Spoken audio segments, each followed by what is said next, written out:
Assalamualaikum warahmatullahi wabarakatuh. Waalaikumsalam warahmatullahi wabarakatuh. Sebelum pembelajaran dimulai, saya perkenalkan untuk ketua kelas bisa berdoa. Siap berdoa. Untuk mulai pembelajaran pada siang hari ini, mari kita berdoa untuk pembelajaran kepercayaan masing-masing. Doa mulai. Doa aja tadi. Gimana kabarnya teman-teman hari ini? Puasa lancar?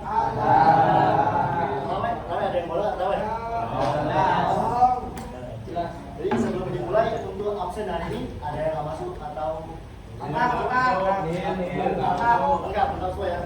Nah, jadi sebelum kita masuk ke materi baru, yaitu di situs yang kelima grafik diagram. Nah, sebelumnya teman-teman ada yang tahu nggak grafik diagram itu apa?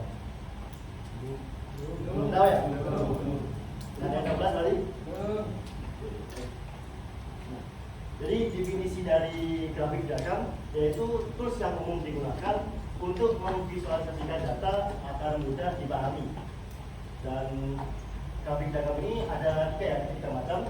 Yang pertama ada bar chart yaitu diagram batang, kemudian ada line chart, grafik garis, dan yang ketiga ada pie chart atau grafik garis. Nah, teman-teman juga bisa lihat ini ya. Saya sini. Dapat teman-teman lihat ada yang di atas kanan diagram lingkaran gambarnya seperti itu. Kemudian di bawahnya ada diagram batang, dan yang di sampingnya ada diagram garis.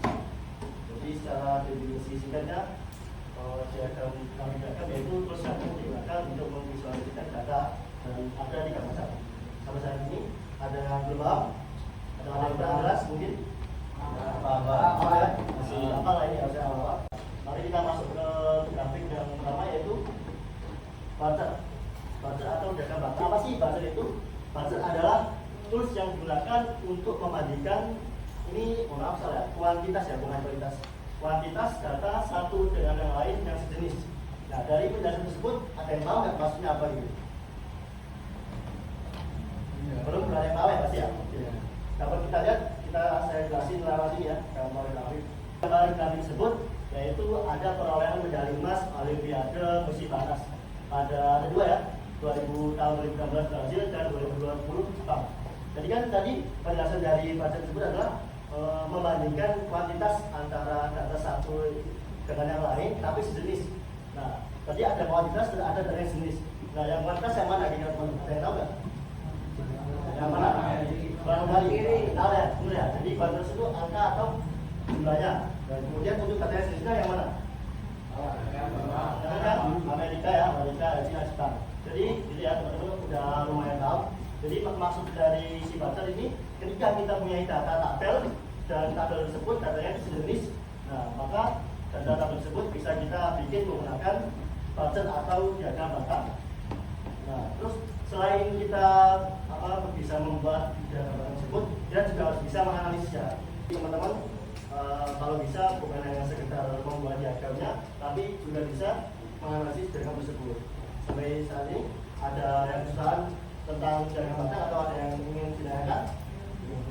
Ya, aman ya saya? Aman sebenarnya. Oke, kita bisa lanjut ke materi selanjutnya. Yang kedua ada line chart atau grafik garis. Apa sih line chart itu? Line chart adalah tools yang digunakan untuk melihat tren atau kecenderungan. Nah, dapat kita lihat gambarnya sudah. Nah, dari grafik ini, grafik line chart, kira-kira teman-teman ada yang tahu nggak perbedaannya line chart sama diagram batang yang tadi? Beda bentuk, benar, oke, beda bentuk. Dari ini, kuantitas atau data, ada yang beda nggak kira-kira? Oke, bisa, soalnya dia trenan, oke, masuk. Terus untuk datanya, jenis datanya kira-kira sama apa? Atau beda? Sama? Oke, nah sebenarnya ini ada benar juga sih kalau dilihat dari ini memang sama ya. Karena Januari, Februari, Maret, April itu satu itu ya, berarti satu data satu bulan. Nah, tapi karena ini line chart itu berbeda ya dari diagram batang. Jadi si line chart ini terus yang dibuat punya tren. Jadi ketika tren dari dunia itu berhubungan dengan apa yang kita. Kalau dari bulannya kan Januari, Februari, Maret itu berhubungan dengan apa? Bulan. Ya benar, bulan. Waktu. Nah, benar, waktu, Nice. benar. Jadi si lancar ini berhubungan dengan waktu. Jadi kayak misal, ada minggu ini, terus minggu 1, minggu 2, minggu 3. Jadi jenis-jenis data yang digunakan oleh lancar itu seperti itu yang berhubungan dengan waktu. Untuk yang bawah sama ini itu data ini ya, data apa sih namanya? Penjualan buku. Data penjualan buku dapat kita lihat yang pertama di bulan Januari ya teman-teman, itu kita ambil contoh yang ini ya, buku romance lah ya Mas ya. Romance yang pertama di harga penjualannya $20.000. Nah kemudian ketika bulan Februari dia tiba-tiba naik atau melonjak ya kan? Karena mungkin ada ini ya Valentine yang 14 Februari. Nah maka ya buku-buku romance naik tahun apa bahasanya laris lah ya bahasanya. Jadi sampai pertumbuhannya di angka 130-an ya gitu. Kemudian di bulan selanjutnya di bulan Maret tiba-tiba turun, mungkin karena Valentine sudah lewat, akhirnya penjualannya juga menurun. Sehingga kayak gitu ya. Jadi untuk analisa tentang sendiri seperti itu untuk grafik garis ada yang idealkan teman-teman? Kalau ada yang pernah jelas misal? Beneran cukup kayaknya? Bener bisa. Nanti kalau bisa ada suatu data kalian harusnya sudah tahu ya bagaimana apakah ini datanya cocok buat untuk digunakan grafik garis. Dan ada lanjut yaitu ke ketiga ya, yaitu grafik lingkaran atau picture. Apa sih picture itu? Picture adalah tools yang digunakan untuk mengetahui kontribusi atau persentase masing-masing terhadap keseluruhan. Nah, di sini kita ambil contoh gambar berikut. Dari gambar berikut ini yaitu tabel ya, pengguna internet browser ya saya. Nah, dapat diketahui yang pertama ada Firefox ya, sejumlah 37,9%, kemudian ada Chrome sebesar 15,5%, kemudian ada Opera yaitu 4,2%, kemudian Safari 4,9%, dan yang terakhir ada Internet Explorer 3,4%.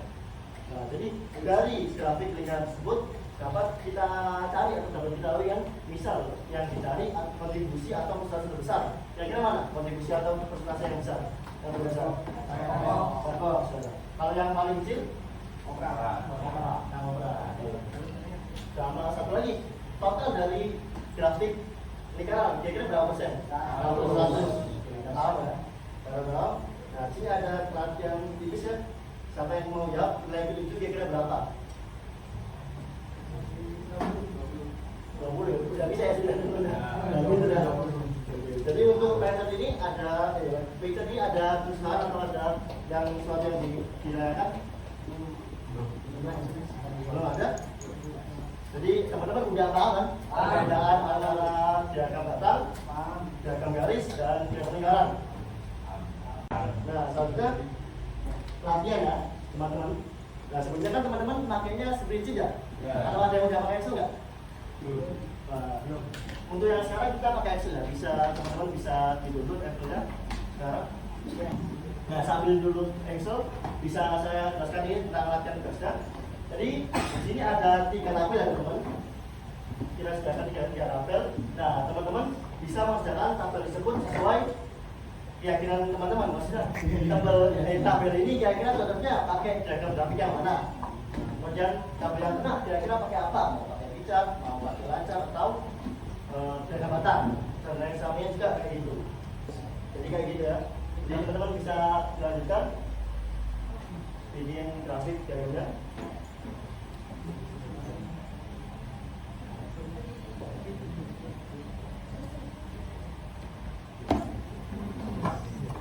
Ingat ya, jangan biasa ya.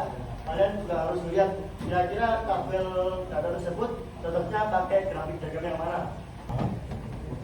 Jadi untuk kesimpulan pelajaran materi pada siang hari ini, kita semuanya harusnya udah bisa ya bedain apa bedanya diagram batang, diagram garis, dan diagram lingkaran. Dan bagaimana kita menggunakan sebuah tabel data untuk menjadikan diagram tersebut. Kemudian jangan lupa teman-teman harusnya udah bisa ya gimana caranya menganalisis berbagai diagram tersebut. Jadi mungkin itu saja dari saya untuk kelas bisa dibimbing doa. Sikap jawab doa untuk mengakhiri pembelajaran pada hari ini. Mari kita berdoa. Doa mulai.